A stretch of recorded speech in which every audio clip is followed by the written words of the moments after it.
The Hurrians, in connection to the Mitanni, the Hittites, the Amorites, and the Kassites. But before we get too deep into the video, first I want to tell you guys about my social media platforms. So I have a Clubhouse account and we can actually talk to one another on it. I also host Clubhouse rooms every now and then where I might talk about history and genetics of the Middle East and Africa. I have a Twitter page, a Facebook account, and a Facebook page, as well as a Instagram, all titled The Hebrew of Israel. And what I typically do on these platforms is post upcoming videos as well as slides for my presentations. And so just be on the lookout for all of that on my social media platforms. And if you want to support me financially for the channel, you can look at my Patreon as well as my PayPal and my GoFundMe. And with all of that out of the way, let's begin with the video. We learned a lot about the Hurrians, but there's more aspects to their history that we can dive deeper into. One interesting fact that I find extremely fascinating about the Hurrians was that these people were everywhere but nowhere at the same time. They truly shaped the ancient Near East, yet most people have never heard about them. I actually want you guys to tell me if you heard about the Hurrians in Bible class or a history class or wherever, because I surely didn't know about them. And when learning about these people, I'm like, wow, this is an entire civilization and ethnic group that's had probably the most influence out of really anyone in the ancient Near East. So comment down below if you've ever heard about the Hurrians prior to these videos. But anyways, a second fascinating fact about the Hurrians is that they often adopted and assimilated into Semitic and European cultures of the Middle East. And basically, these mysterious people were without a homeland, scattered across the Bronze and Iron Age of the Near East, adopting and assimilating into Semitic culture. That's one of the best ways to kind of summarize them to a certain extent. So the Hurrians were a people of the Bronze Age Near East. They spoke a Hurro-Uratrian language called Hurrian and lived in Anatolia, Syria, and northern Mesopotamia. The largest and most influential Hurrian nation was the Kingdom of Mitanni, its ruling class perhaps being Indo-Iranian speakers. The population of the Indo-European speaking Hittite Empire in Anatolia included a large portion of Hurrians, and there is significant Hurrian influence in Hittite mythology. So there, as you can see right there, that alone dealing with Indo-Iranians being their rulers and being among the Hittites, who are another Indo-European people, it's very interesting. By the early Iron Age, the Hurrians had been assimilated with other peoples, and that's the main thing I want you to get out of this, is that around the time of the early Iron Age, the Hurrians were assimilating into the people that they were around. So this would be Semites and Indo-Europeans of the ancient Near East. Their remnants were subdued by a related people that formed the state of Urartu. So this is from Britannia, and it reads, the Hurrian and Mitanni kingdoms, the weakening of the Semitic states in Mesopotamia after 1550 enabled the Hurrians to penetrate deeper into this region, where they founded numerous small states in the eastern parts of Anatolia, Mesopotamia, and Syria. And so that's, again, showing you and displaying that when the Semitic states fell, this is sort of when the Hurrians began to rise, is when the Semites fell. I find that to be extremely interesting, because I didn't know Semitic civilizations failed the way they did, and that other people sort of, almost in a sense, took their place on the world scene and began to make small city-states. And this is World History Encyclopedia dealing with the Hurrians as well, and it reads, It was likely that the Hurrian conquest of that region was a complex phenomenon, including peaceful migration, infiltration by mercenary bands in the pay of local city-states, followed by the rise to power of mercenary warlords, culminating in the eventual full-scale migration of Hurrian herding tribes out of the mountains into the more fertile river valleys.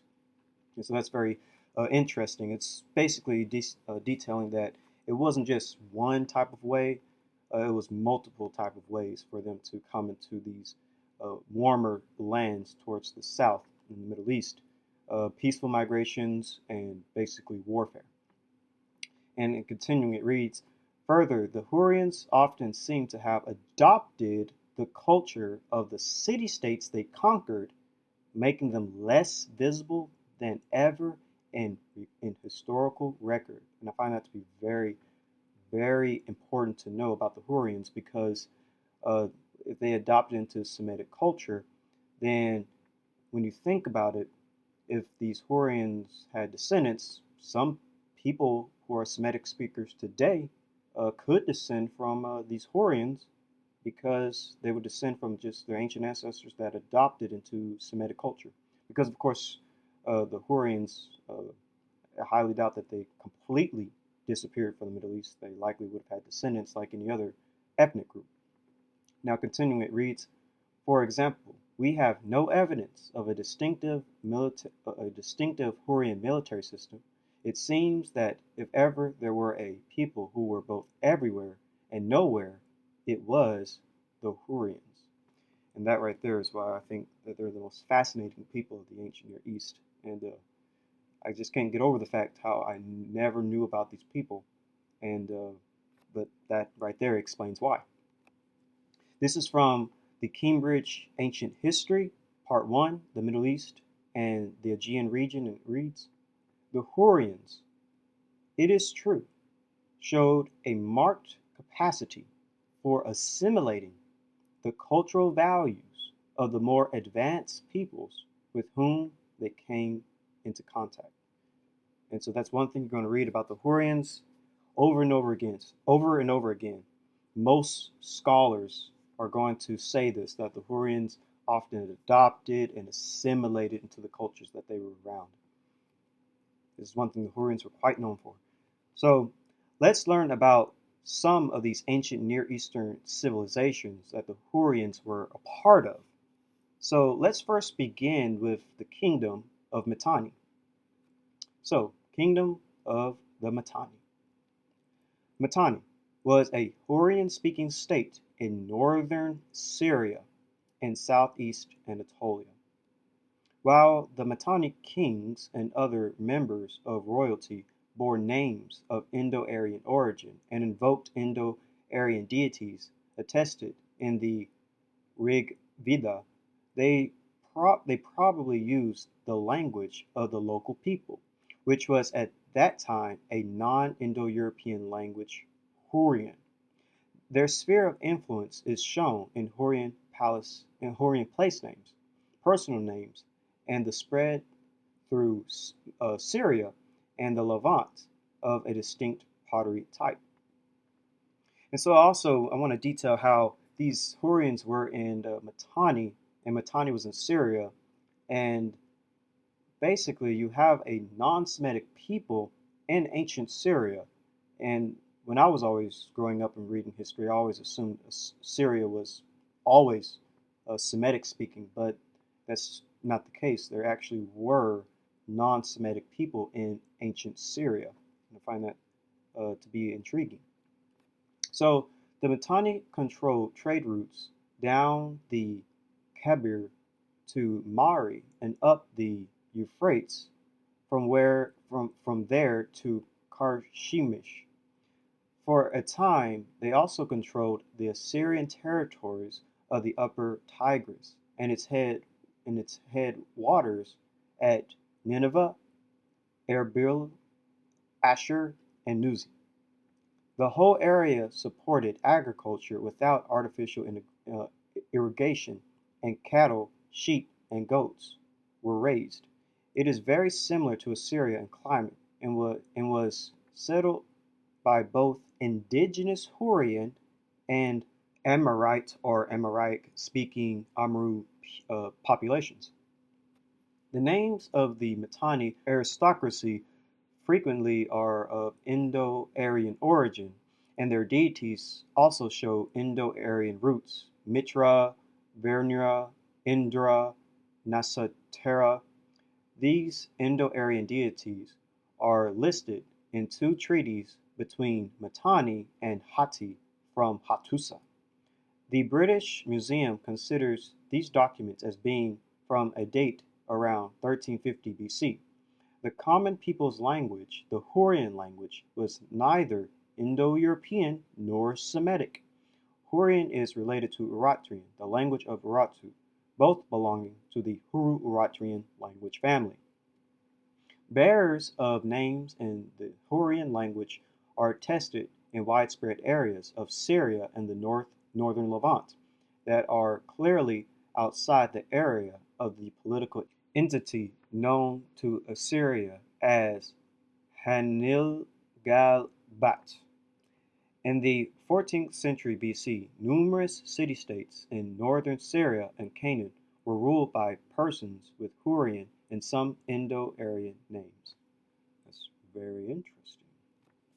It is believed that the warring Hurrian tribes and city-states became united under one dynasty after the collapse of Babylon due to the Hittite sack by Mursili I and the Kassite invasion.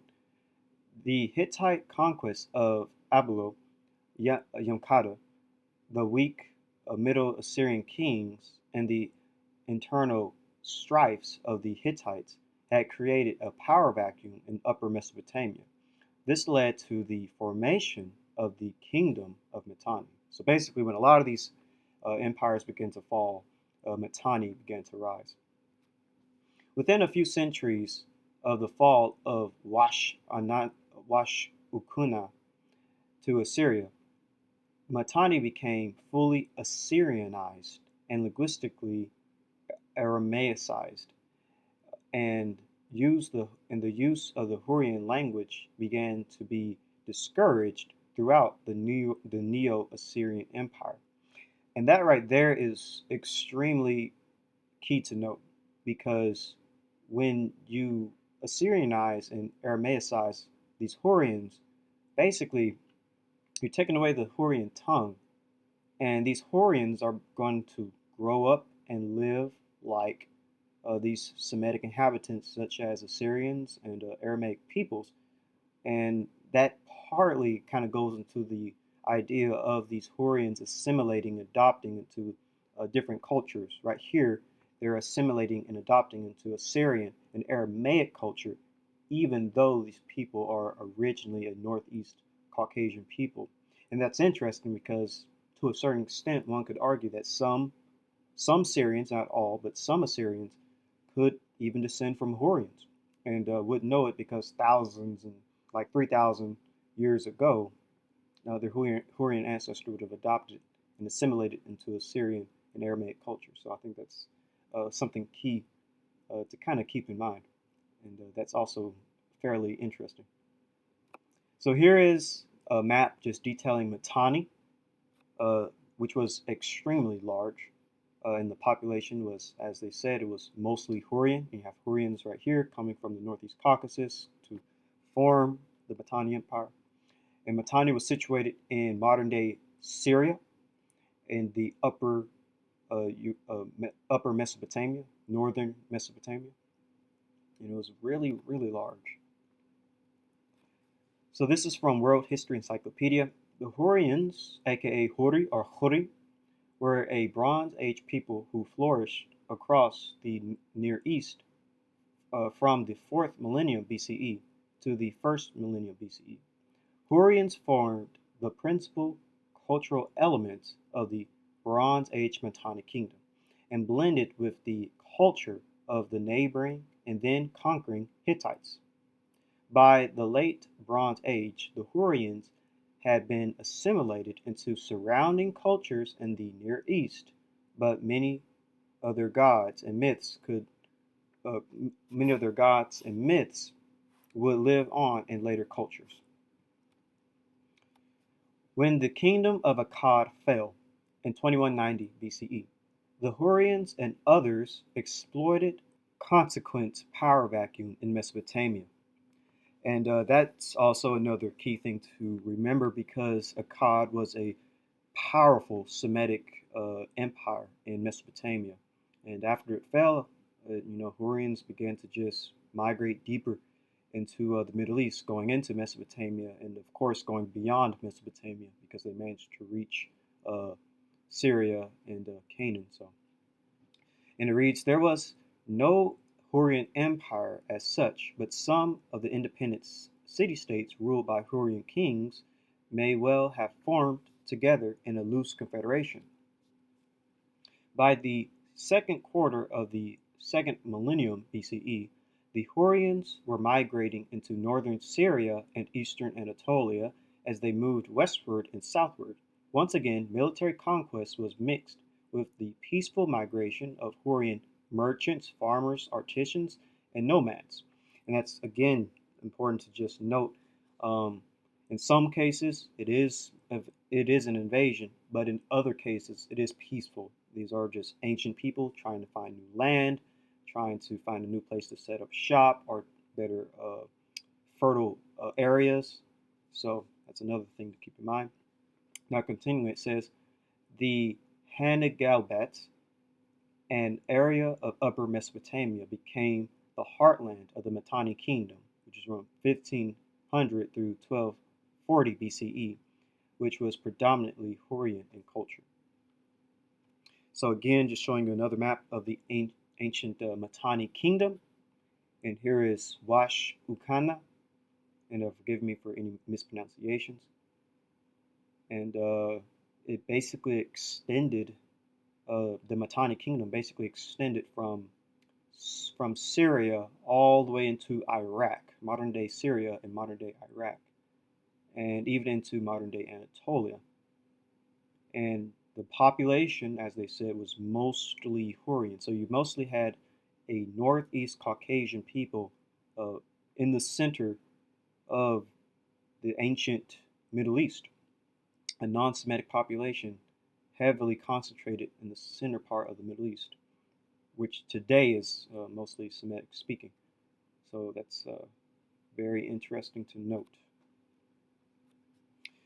So continuing, it reads, the Assyrians knew the kingdom as Hani Galbat, also given as Hani Galbat or Hani Rabat, and the Hittites referred to the peoples as the Hurri, and their territory as the land of the Hurri, and the land of the Hurrians.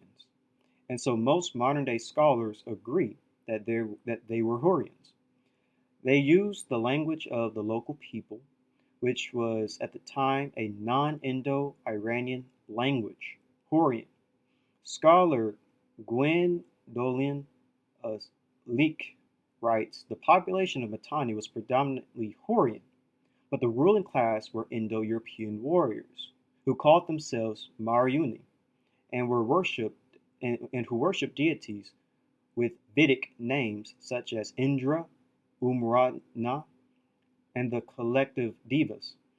This elite was to intermarry with the local people as the names of their children testify.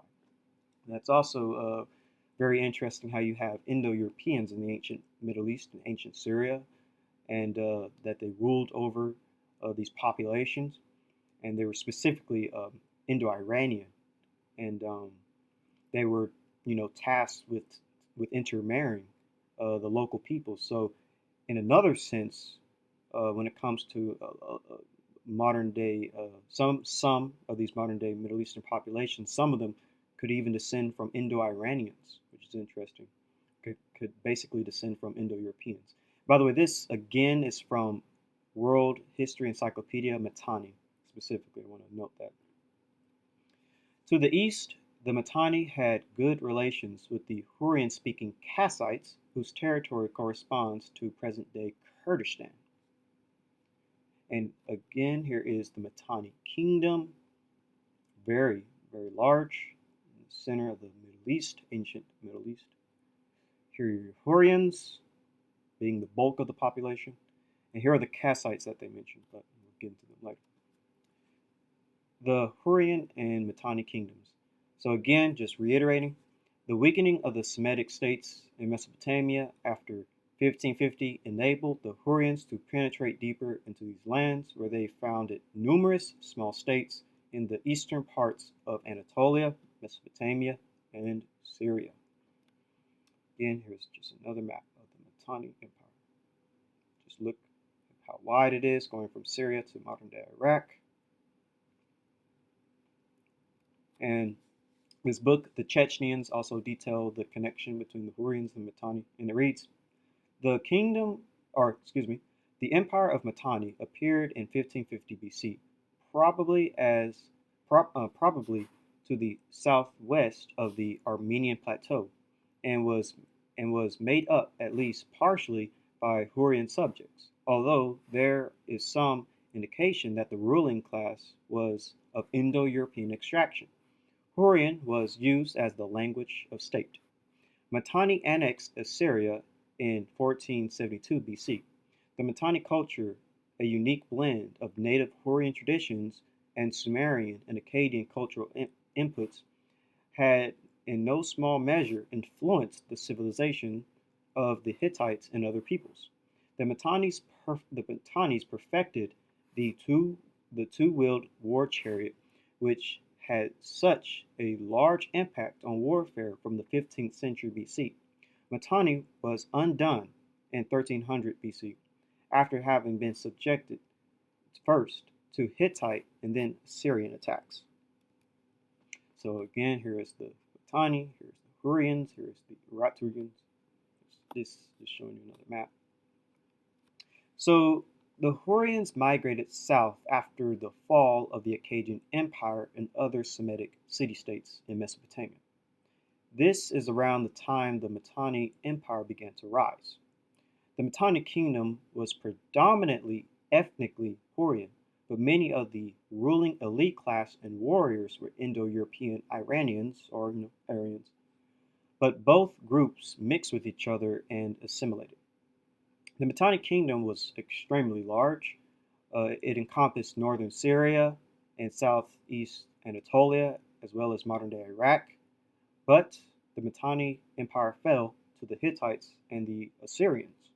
And remember, the Hurrians were Assyrian-sized and Americized. Basically, the Hurrians assimilated and adopted the Semitic culture and language of the Assyrians and Aramaic people. Even though the Hurrians and Iranian Mitanni people were not Semitic in origin, but Caucasian and Indo-European. This is very interesting because this means some Assyrians, again not all, but some Assyrians and Aramaic people could be of Hurrian and Iranian Mitanni ancestry and not Semitic in origin, but descendants of Assyrianized and Aramaic-sized Hurrians and Iranians of the Mitanni. As a matter of fact, DNA does actually confirm this. If you were to look at Assyrian DNA tests, it would come out as Iranian and Caucasian, which I found to be very shocking and interesting. So this is the study, the genomic history of the Middle East, and it actually details this. It says, present-day Levantines are drawn toward Bronze Age Europeans. But here's the kicker. Iraqi Arabs, Iraqi Kurds, and Assyrians appear relatively closer to ancient Iranians. And that's what I was referring to earlier. And of course, we know Iranians are not Semitic, they're Indo-European. So here is DNA tests from Assyrian people, just some Assyrians, and as you can see right here, if they were to take, let's say, a DNA test from 23andMe, it would show that they're West Asian and North African, 99.6%, but really it's specifically noting the West Asian. You see that the highest percentage, 73.0% of this person's DNA, is Iranian and Caucasian. And so I wanted to look at more DNA tests to see, okay, maybe there's more to this. But then I looked at another, and this person, 100% Western Asian descent, and it's Iranian and Caucasian. And by the way, if you want to find these DNA tests, just go to Reddit at 23andMe and type in Assyrian DNA test. And I actually want to go back to this real quick. It kind of details. It says from Armenians and Assyrians to, this is just another word for Caucasian, Caucasians and Persians, the diverse people of Iran and the Caucasus and eastern Anatolia and Mesopotamia, share a ancient genetic history dating back to some of the world's first farmers. And you just continue reading that, but I find that to be very interesting how the DNA is kind of lumped together with really more so the non-Semitic types, like Armenians, who know aren't Semitic, Caucasians, who aren't Semitic, and Persians, who aren't Semitic. Those are all Indo-European peoples. We've gone over in the past about the Armenians, Caucasians, and Persian Iranians. So it's a bit interesting how that's the case. You look at other various DNA tests of Assyrians, and you typically see, obviously, they are a West Asian people. I would not deny that. But you do see them genetically related to Iranian and Caucasians, basically non-Semitic peoples in ancient times and even today. But I'm not discounting that they're Middle Eastern. Assyrians are definitely Middle Eastern. And I'm not saying every Assyrian has this type of genetic makeup. There's probably some with a different genetic makeup. But I did find some Assyrians that do in fact have an Iranian and Caucasian ancestry. But this doesn't have to be every single Assyrian, of course. And just here again, this is an Assyrian. The DNA is Iranian and Caucasian. Iranian and Caucasian. Of course, I'm not saying every single Assyrian or Aramaic person in the Near East has this particular genetic makeup, but I am just showing that those with that Iranian Caucasian DNA, that could be indications of being descendants of the Hurrians and the Mitanni people who were a Caucasian and Iranian people. And I would still say that these people are Middle Eastern because they are, and I would still say that they are Assyrian and that they are Aramaic because that's their culture for thousands of years.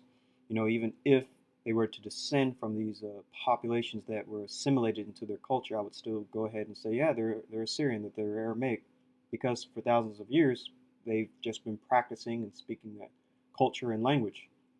And we know that Assyrians today are very diverse. If you look at their haplogroups, various haplogroups, E, J, R, etc. So just showing this, it is showing, you know, the beauty and the diversity of the ancient Near East, in that, you know, some of these Near Eastern populations would descend from populations such as Hurrians and Mitanni Iranians. So I just find that to be very interesting. And this does make sense when you look at the proximity of Assyria to the Mitanni Empire and the Hurrians. Ancient Assyria was surrounded by the Hurrians and the Mitanni Kingdom. Therefore, mixing would have been highly inevitable. Again, here in yellow is the Assyrian Empire, and here in brown is Hurrians. So Hurrians and Assyrians would have been overlapped with one another back in ancient times. So it will make a lot of sense. Also, here in green is Mitanni. So it would make a lot of sense that there would have been mixing in ancient times and assimilation, and, you know, etc. So this leads me to the next ancient people the Hurrians were a part of, and this is the Hittites. So let's dig into the Hittites, the Hittite people. It is generally assumed that the Hittites came into Anatolia sometime before 2000 BC. The arrival of the Hittites in Anatolia in the Bronze Age was one of a superstate imposing itself on a native culture, in this case over the pre-existing Hittians and Hurrians, either by means of conquest or gradual assimilation. So when the Hittites, by the way, when the Hittites came into Anatolia, they sort of planted their nation on top of another people.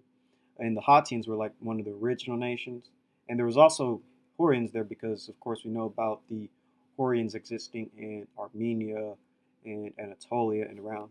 So just like Assyria, it was kind of inevitable for the Hurrians and the Hittites to not assimilate into one another. So continuing, it says, in archaeological terms, relationships of the Hittites to the Azero culture of the Balkans and Mayakope culture of the Caucasus have been considered within the migration framework. The Indo-European element at least establishes Hittite culture as intrusive to Anatolia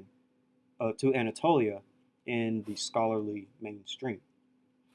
The dominant indigenous inhabitants in central Anatolia at the time were Hurrians and Hittians, who spoke non-Indo-European languages, but some have argued that Hittic was a Northwest Caucasian language. So basically, Caucasian peoples were in Anatolia. But its affiliation remains uncertain. Whilst the Hurrian language was a near isolate, i.e., it was one of only 2 or 3 language families in the Hurrian family. One innovation that can be credited to these early Hittite rulers is the practice of conducting treaties and alliances with neighboring states. The Hittites were thus among the earliest known pioneers in the art of international politics and diplomacy. This is also when the Hittite religion adopted several gods and rituals from the Hurrians. And that's one thing you're going to learn about the Hittites on your own time if you were to dig into the Hittite history.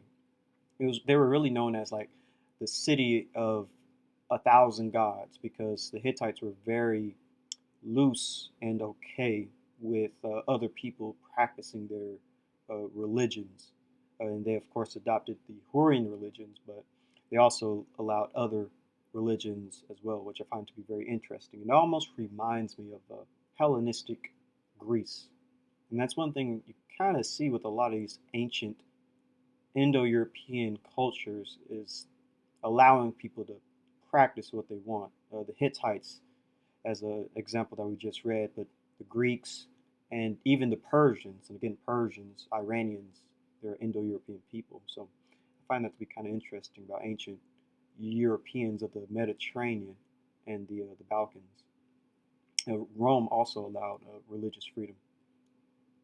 Anyways, Hittite mythology was also influenced more directly by the Hurrians, a neighboring civilization close to Anatolia, where the Hittites were located. Hurrian mythology was so closely related that Oxford University Press published a guide to mythology and characterized Hittite and Hurrian mythology together as Hittite Hurrian. So Hittites and Hurrians were very intertwined with one another. Hittite mythology is a mix of Hittian, Hurrian, and Hittite influences, Mesopotamian, and Canaanite influences enter the mythology of Anatolia through Hurrian mythology. Very interesting. So here is ancient Hittite Anatolia, and it is also widespread, just like the Mitanni Empire. Hatti pretty much took over a large swath of Anatolia, modern day Turkey. It's very fascinating how large it actually was when you think about it. So this is from World History Encyclopedia, the Hittites, and it reads, the Hittites occupied the ancient region of Anatolia, also known as Asia Minor, modern day Turkey, prior to 1700 BCE, developed a culture apparently from the indigenous Hatti and possibly the Hurrian people. The expansion expanded their territories into an empire which rivaled and threatened the established nation of Egypt. And the Hittites were definitely an adversary of the Egyptians. Check out the Battle of Kadesh as an example. It was kind of a mutual win for both sides. No one really won that battle, even though they both kind of claimed they won it. But yeah, the Hittites and the Egyptians definitely had some beef. But they also traded daughters from one another, which I find to be interesting. And also is just sort of another example in a way how Indo-European populations entered into Egypt. But we'll touch on that way in the future.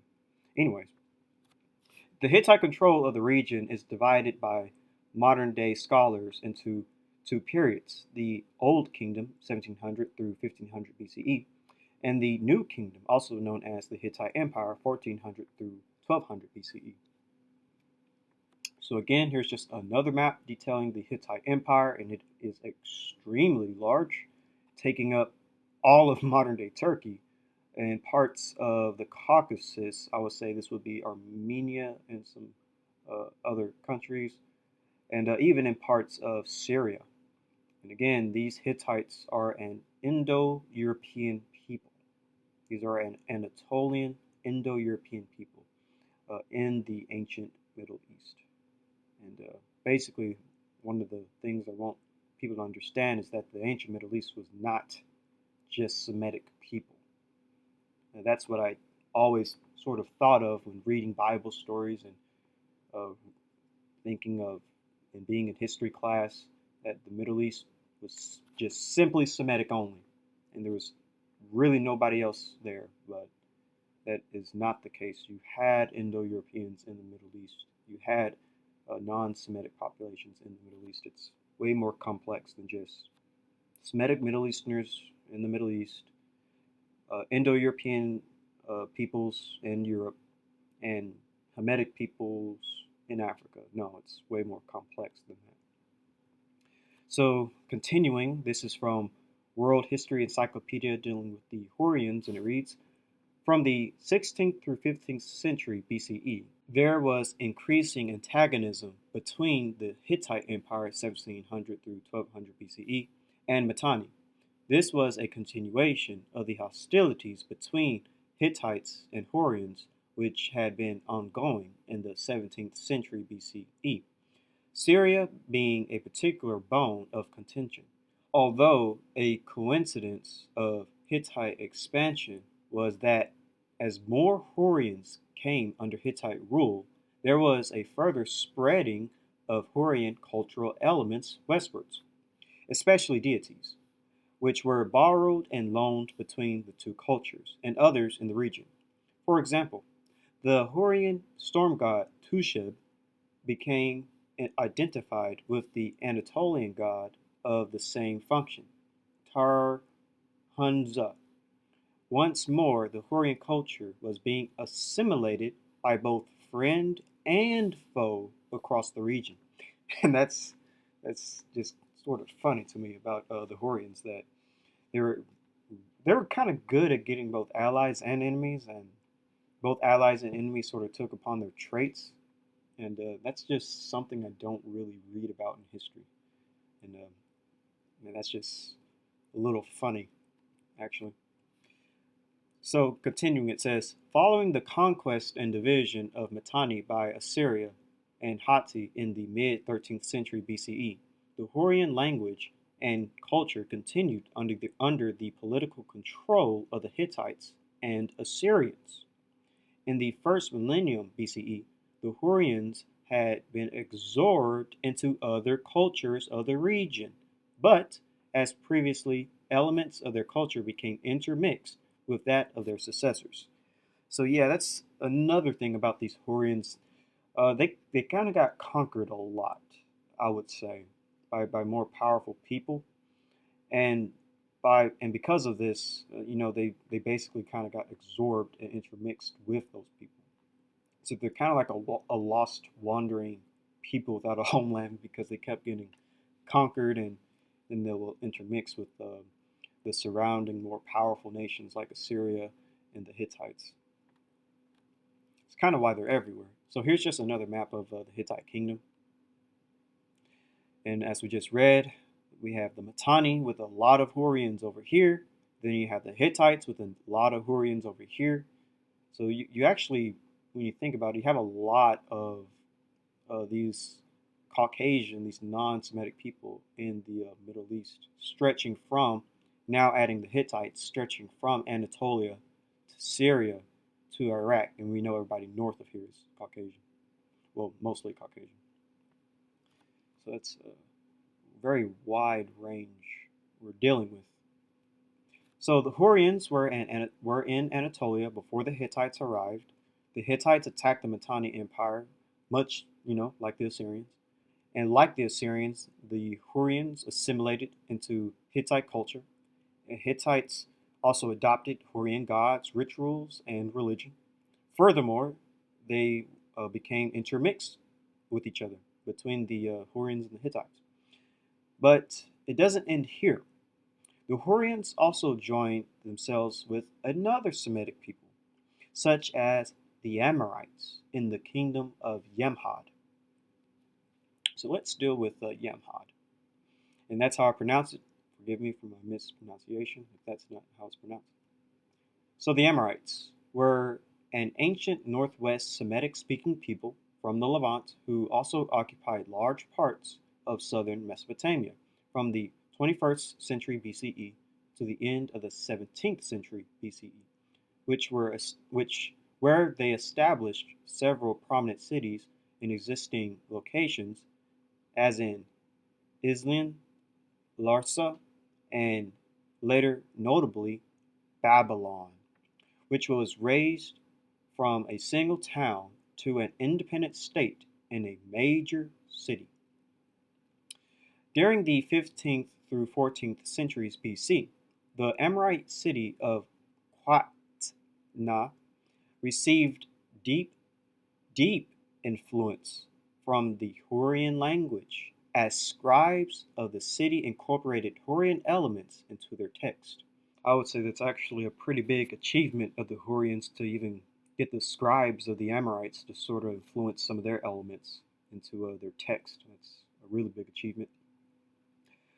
But anyways, it says, after the fall of the Akkadian Empire, Hurrians began to settle in the cities and its surrounding, or in the city and its surrounding. By circa 1725 BC, they constituted a sizable portion of the population. The presence of a large Hurrian population brought Hurrian culture and religion to Helebeb, as evidenced by the existence of certain religious festivals that bear Hurrian names. So really, Hurrians sort of started overpopulating the Amorites and really infused with the Amorites when you really think about it, because their culture began to really become on top of the Amorite culture. The Hurrians also migrated further west in this period. By 1725 BC, they are found also in parts of northern Syria, such as Al-Lahi. The mixed Amorite Hurrian Kingdom of Yamhad is recorded as struggling for this area, with the early Hittite king Hattusili I around 1600 BC. The Hurrians also settled in the coastal region of Admedya in the country of Kizuwata, southern Anatolia. Yamhad eventually weakened the powerful Hittites, but this also opened Anatolia for Hurrian cultural influences. The Hittites were influenced by both the Hurrian and Hattian cultures over the course of several centuries. Yamhad was an ancient Semitic kingdom centered on Heleb, or Eblo-Syria. The kingdom emerged at the end of the 19th century BC and was ruled by the Yamhadic dynasty kings, who counted on both military and diplomacy to expand their realm. From the beginning of its establishment, the kingdom withstood the aggressions of its neighbors, Mari, Quatsna, and Syria, and was turned into the most powerful Syrian kingdom of its era through the actions of its king Yermin Lim the First. Excuse me for my mispronunciations. Yamhad's population was predominantly Amorite and had a typical Bronze Age Syrian culture. Yamhad was also inhabited by a subsequent Hurrian population that settled in the kingdom, adding the influence of their culture.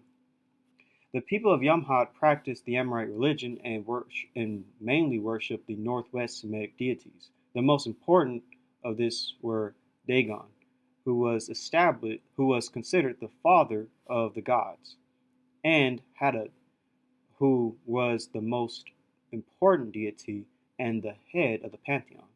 The kingdom was known as the land of Hadad, who was famous as the storm god of Heleb, beginning in the middle of the 3rd millennium BC.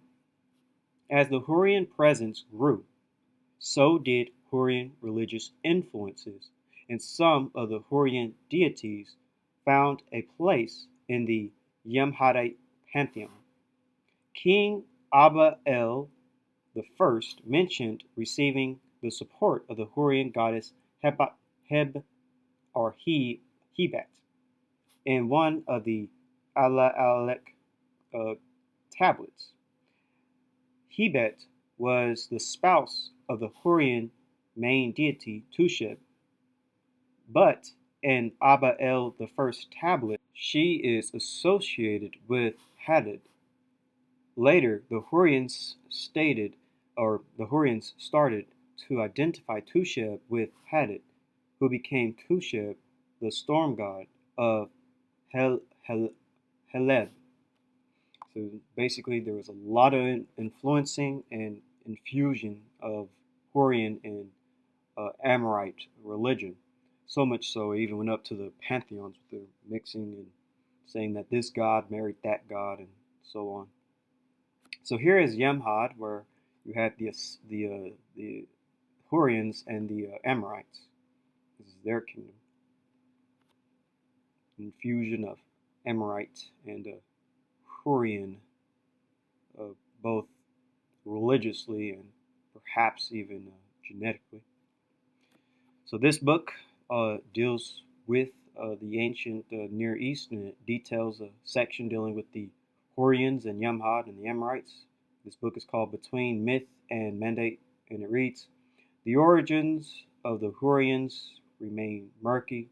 Related to the Eritrean, these people are thought to have wandered from the foothills of the Caucasus, settling by circa 2500 BCE between the Zagros foothills and the Kebir River Valley, establishing a kingdom centered on the city of Ukudish.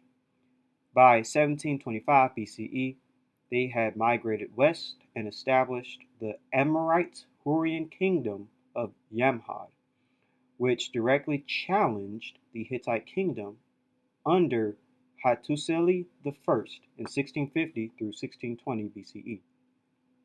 So again, just another map of Yamhad, so you can kind of get a good idea of where this Amorite Hurrian mixed kingdom is situated.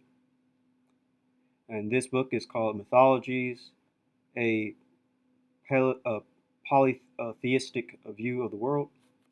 And it reads, the Hurrians also migrated west in this period. By 1725 BCE, they are found also in parts of northern Syria, such as Alaalek.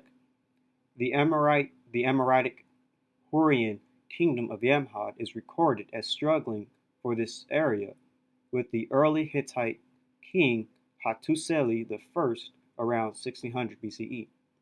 Hurrians also settled on the coastal region of Adamanya in the kingdom or in the country of Kuzuwatina. Yamhad eventually weakened to the powerful Hittites, but this also opened Anatolia for Hurrian cultural influences. The Hittites were influenced by the Hurrian culture over the course of several centuries. Again, here's Yamhad, and here's the Hurrians right up here, and the Hittites over here. Here is Kazuwatana. So here's just a good map detailing everything. So the kingdom of Yamhad was a mixture of Semitic Amorites and Hurrians. It would seem to have been formed after the collapse of the Akkadian Empire. This is when Hurrians were spreading across the ancient Near East. Remember, this mixed kingdom of Amorites and Hurrians was assimilation and adoption of religion and likely intermixing.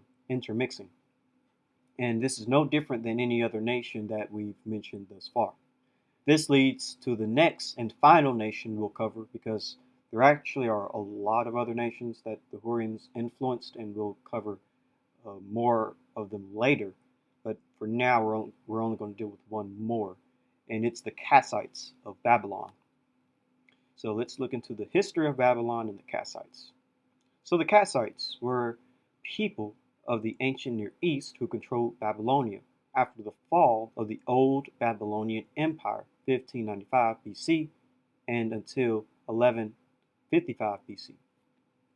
They gained control of Babylonia after the Hittite sack of the city in 1595 BC, i.e. 1531 BC per the short chronology, and established a dynasty based first in Babylon and later in Dur-Kirgalzu.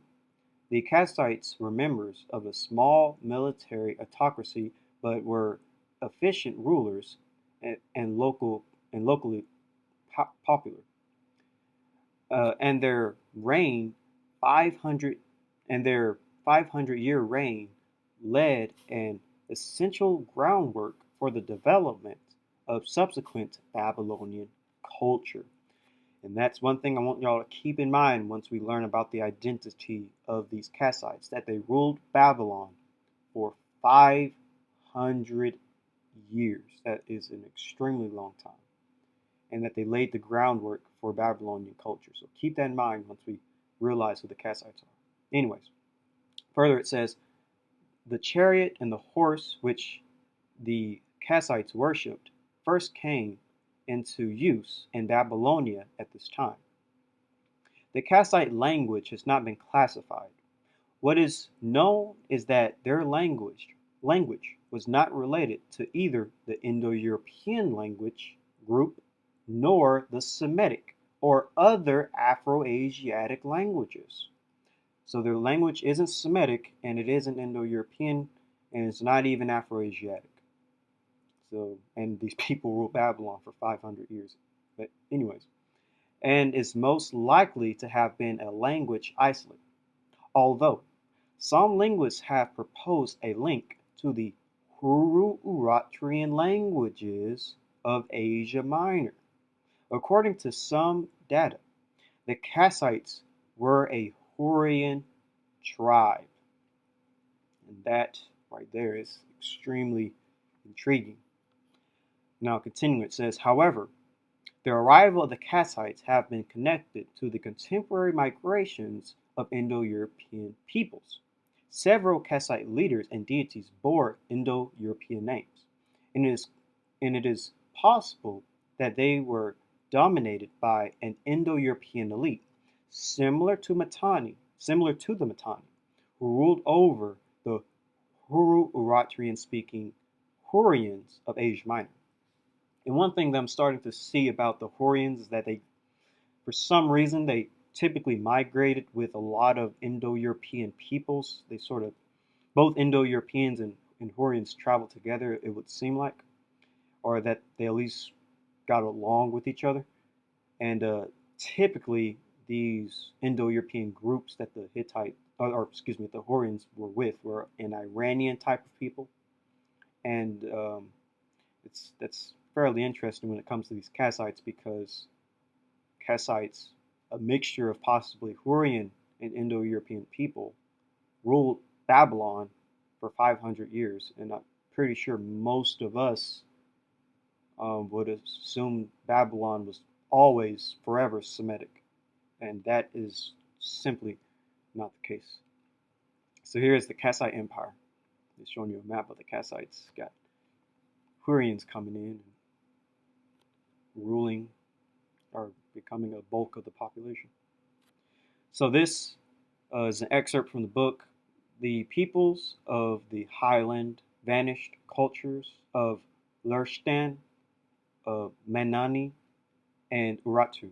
And it reads, two other peoples are directly relevant, namely the Kassites from the Zagros Mountains in the range of Lurstan, and the Hurrians who spread from regions further north, particularly from Armenia. Both were themselves native peoples of the highland and spoke languages which were not Indo-European, but belonged to a group sometimes loosely called Caucasian, once widespread but later surviving only in the Caucasus. They were led by Indo-European aristocracies, small in number but great in energy and achievement. They were the first to use the horse in war, to draw the light chariot with spoked wheels. Indo-European names of gods at least appear among the Kassites, and of gods and rulers much more obviously among the Hurrians, in whom this element was clearly stronger. In both cases, the names reveal the Indic branch of the Indo-European family, of which the main body moved through Iran to conquer northern India. And that right there is detailing what I said earlier about the Kassites being Indo-European, but specifically Iranian, or what some people might say Aryan. And here's just a map of the Kassite Empire. There's a Middle Babylonian Kingdom, which was ruled by the Kassites during that time. Just detailing where they're at. And really, when we think about it, putting everything together with the Hurrians among the Hittites and the Mitanni and the Kassites, this is all basically Hurrian territory when you think about it. This is all high population of Hurrian and also Iranian peoples. So it's fairly interesting. Except maybe with the Hittites. They were in the Anatolian Indo-European people. So this book is called Who Were the Greeks? And it reads, about 2000 BC. Babylonian documents began to record a long, gradual expansion of alien tribes from beyond the Tigris, originating in or beyond the mountains, and about 1760, Babylonia itself became subject to the Kassite dynasty, whose official language is neither Semitic nor Sumerian, nor indeed of any recognizable affinity.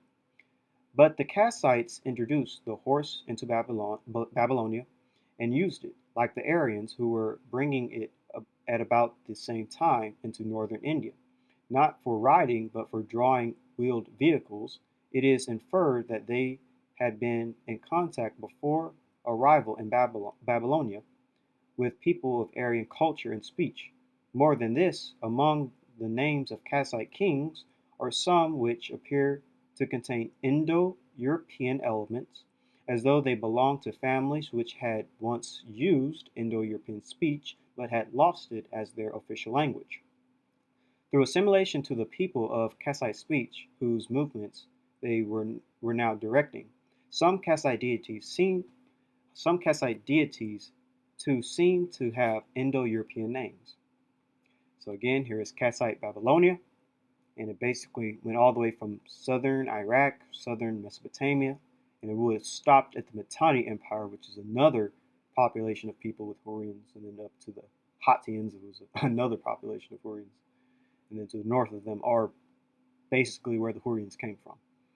So a lot of Hurrian territory that we're dealing with. A lot of Caucasian people that we're dealing with. So this is World History Encyclopedia Britannia. This is World History Encyclopedia dealing with the Mitanni, and it reads: to the east, the Mitanni had good relations with the Hurrian-speaking Kassites, whose territory corresponds to present-day Kurdistan. And I want to read that to remind you all that, there are those who do basically say that Kassites were Hurrians, were a Hurrian tribe. And here is Kassite Babylonia. Here's a closer map. Kassite Babylonia going all the way up to the Mitanni, going all the way up to the Hittites. Again, all of this is basically Hurrian peoples, a lot of Hurrian peoples, and you would have had Iranian peoples as the ruling class for some reason. But so the Kassites ruled Babylon for 500 years. Just keep that in mind. They ruled Babylon in modern-day Iraq for 500 years. And they had been a mixture, they likely were a mixture of Hurrian and Iranian or Aryan peoples, or at least the ruling class was, Iranian. But a Hurrian and Iranian class of people conquered and ruled Babylonia, modern-day Iraq, for 500 years and had a great influence upon Babylonian culture.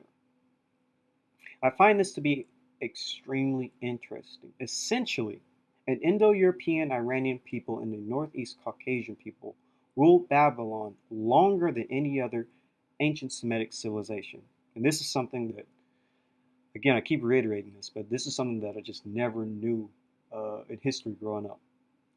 That, Babylon wasn't just Semitic, it was also Indo-European and also Caucasian, and that these people kind of ruled parts of the Middle East longer than even the Semites did, which is a bit perplexed when you think about it.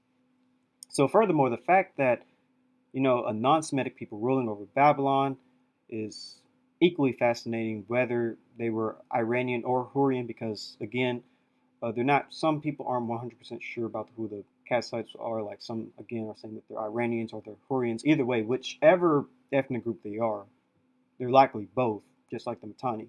You basically have a non-Semitic people that lived and flourished in ancient Babylonia, which most people would assume was always Semitic.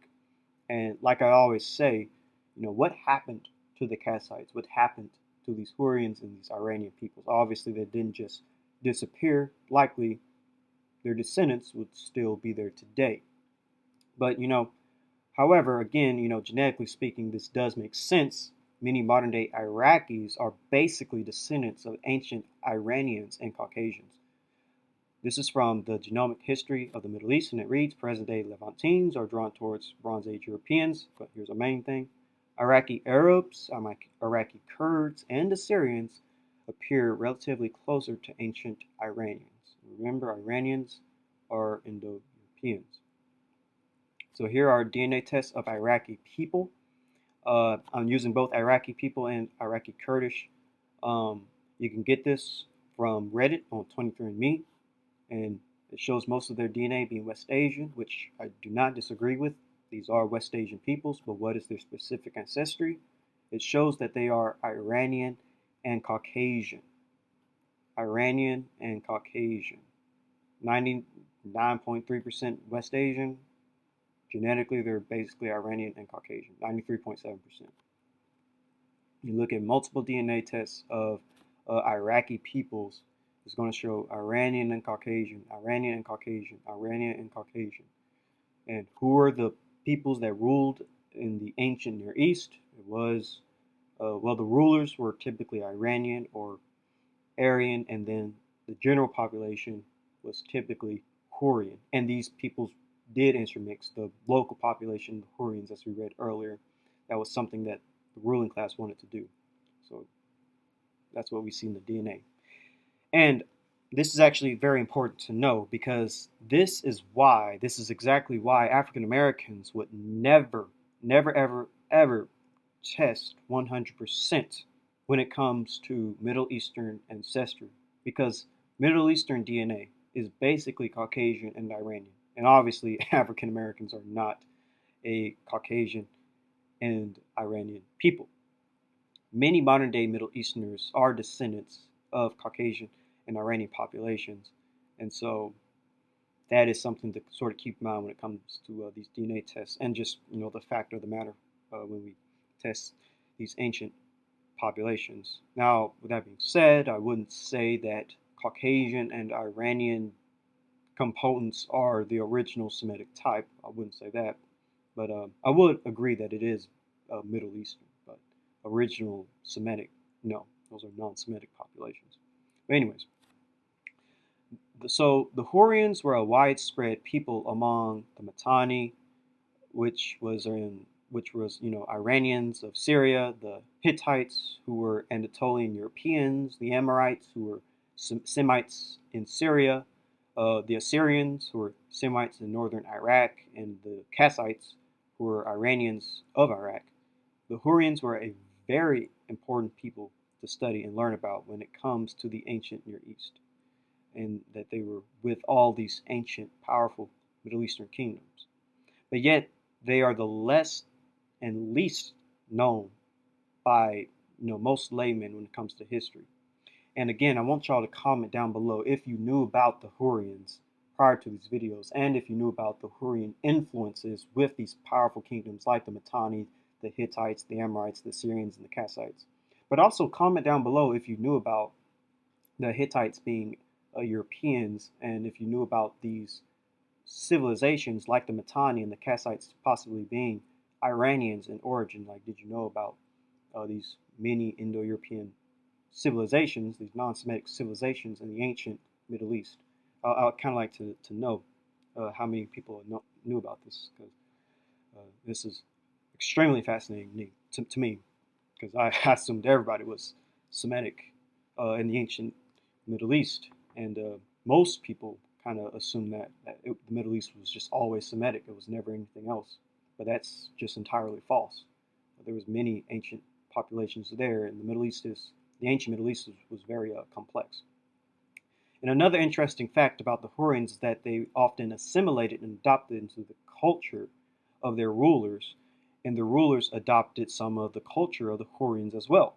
But ultimately, the Hurrians would blend with society, which is fascinating. That's why we don't know about them as well, because they kind of just disappeared.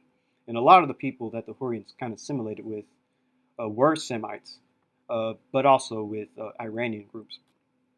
Again, this is from World History Encyclopedia, and it reads, "It was likely that the Hurrian conquest of the region was a complex phenomenon, including peaceful migration, infiltration by mercenary bands, and the pay of local city-state, followed by the rise to power of mercenary warlords, culminating in the eventual full-scale migration of Hurrian herding tribes out of the mountains into the more fertile river valleys. Further, the Hurrians often seem to have adopted the culture of the city-states they conquered, making them less visible than ever in historical record. For example, we have no evidence of a distinctive Hurrian military system. It seems that if ever there were a people who were both everywhere and nowhere, it was the Hurrians." And again, it was for multiple ways that the Hurrians came into the Middle East. Some were peaceful, some were warlike. But at the end of the day, they adopted wherever they settled. They adopted the culture of the people wherever they settled. And this is from the Cambridge Ancient History, the Middle East, and the Aegean region. And it reads, "The Hurrians, it is true, showed a marked capacity for assimilating the cultural values of the more advanced peoples with whom they came into contact." The Hurrians must have been very widespread, because they were the population of the ancient Near Eastern kingdoms we find in Anatolia, Syria, Mesopotamia, Iraq, and Iran, and of course, southern Caucasus of Armenia. These people, as they said, were everywhere but nowhere at the same time in the Near East. But here is a massive question we must ask ourselves. Where did they go? What happened to the ancient Hurrians? Like, did they just disappear? And I think that's just something that we should kind of ponder on and think about just for a moment. Because remember, they kind of dominated the Middle East, or at least were widespread across the ancient Near East. So there's no way that they could have just vanished from the entire landmass of the Middle East. Their descendants would still have to be around today. However, with that being said, would it be difficult to find these people, the descendants of the Hurrians, since they assimilated and adopted the cultures of their neighbors? Well, it would, but that is where DNA comes into play. But this is where we'll end the Hurrians, the Mitanni, the Hittites, the Amorites, and the Kassites. If you enjoyed the video, please leave a like, subscribe, and share the video, and click the bell. Leave a comment for any questions you might have. And please leave a comment for the things I said earlier in the video. If you've known about the Hurrians, or you've known about all these other ancient cultures in the Middle East that aren't Semitic in nature, but they're European and Caucasian. And follow my social media accounts that I mentioned at the very beginning of the video to get in contact with me and get more information. And with all of that out of the way, have a great day and shalom.